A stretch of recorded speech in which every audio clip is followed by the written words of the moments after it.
Okay, guys and girls, it's Nick here yet again. Just very quickly popping back on the camera yet again. Primarily responding to the comments left by Tidders2 on my last video, which was entitled Religion Shield Rant, Self-Admitted Poorly Constructed Rant, which is me admitting that basically that was not a very good video. Some of the comments seem to be implying that I'm taking a stance of wouldn't it be a good idea to have censorship? Basically, no, that's not quite what I'm saying.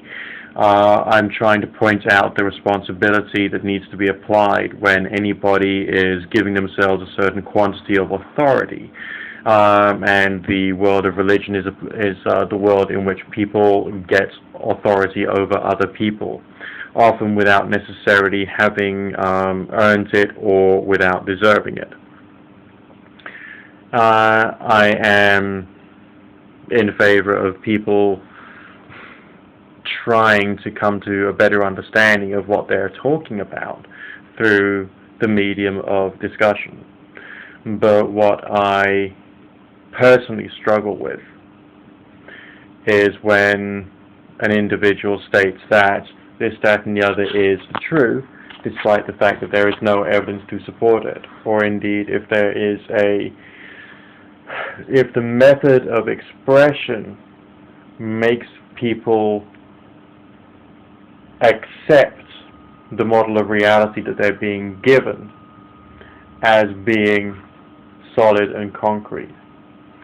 I'll state it again. I have been approached by people who say, tell me how to control Satan, who happens to be in my bedroom at the moment, despite the fact that, number one, there is no evidence that anything was in their bedroom at that point in time.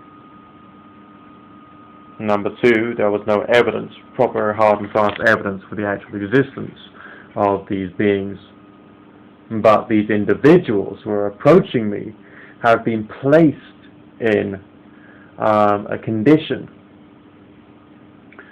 of accepting certain things are true without either thought or investigation. Within religion and within the New Age world, this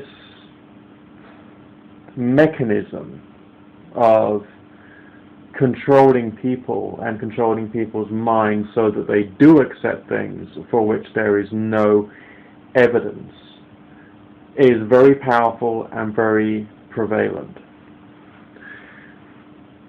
One way in which an individual is licensed or apparently licensed to come out with their reality-altering statements, shall we call them, is because of this thing which I mentioned in the previous video, which I called the religion shield, which is like a justification to be able to make any statement expressed in any way for nearly any purpose and under the guise, whether it is deliberately so or not, that this is somehow acceptable or appropriate because it has something to do with a religion. My point in that previous video was that individuals are free to have their own point of view, yes. But they're not free, how shall I express this? But it's not good for them to express these points of view in such a manner as to distort the perception of reality of other people. Now, this is done in Christianity, this is done in paganism, this is done in the New Age world, this is done in all religions, yes. But it's not necessarily a good thing, and I personally would argue it's a bad thing. Alright? So I'm not saying there should be censorship. I suppose I'm pointing out that there should be a certain quality of responsibility when it comes to the way that people express ideas. And also to be aware of this thing which I'm calling the religion shield. Because not only can it also be used as a means of censorship, it can also be used deliberately as a means of mind controlling, thus cutting down or cutting out forms of freedom for individuals. I don't know whether that makes things any clearer, but I hope it does. Alright? Good fortune, God and or goddess bless, look after yourself and all that kind of jazz. Keep cool.